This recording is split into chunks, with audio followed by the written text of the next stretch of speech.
Well, before senators began debate on the Grand Bahama Port Investor Bill, members of the upper chamber wrapped debate on the National Health Insurance Bill 2016. Opposition Senate business leader Carl Bethel charged that while the government is promising no taxes for NHI's primary phase, Bahamians will still have to bear the burden of funding the plan, which can be unsustainable.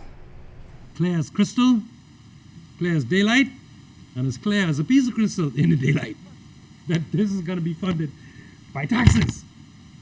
But the government is playing cute. They're not telling us who or what. And they must have the projections, you know. I don't expect this government to just go and enact something without having had the actuaries tell them. Let's look at one estimate, 6,000 plus persons right now with catastrophic illness, the average cost of which is somewhere between, let's say, a quarter million and $1 million. Let's say $500,000. You're still looking at $3 billion to cover for $500,000 for 6,000 people. 6,000.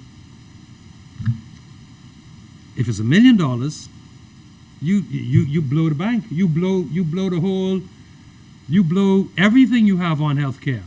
That's the reality. That's the cost of these things. Well, in wrapping up the debate, Government Senate Business Leader, Attorney General, Senator the Honorable Allison Maynard Gibson, argued that there will be no initial cost. However, Senator Bethel said that the Act says otherwise. He has already certified, Madam President, that the amount allocated for the first phase is sufficient, allocated by government. There will be no initial cost, to the Bahamian people.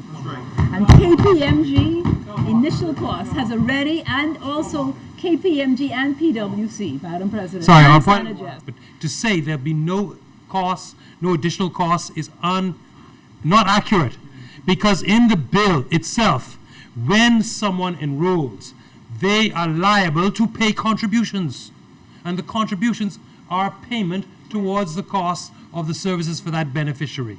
Madam President, it has been very clear that once you're on the national health, national insurance, your initial enrollment is 0.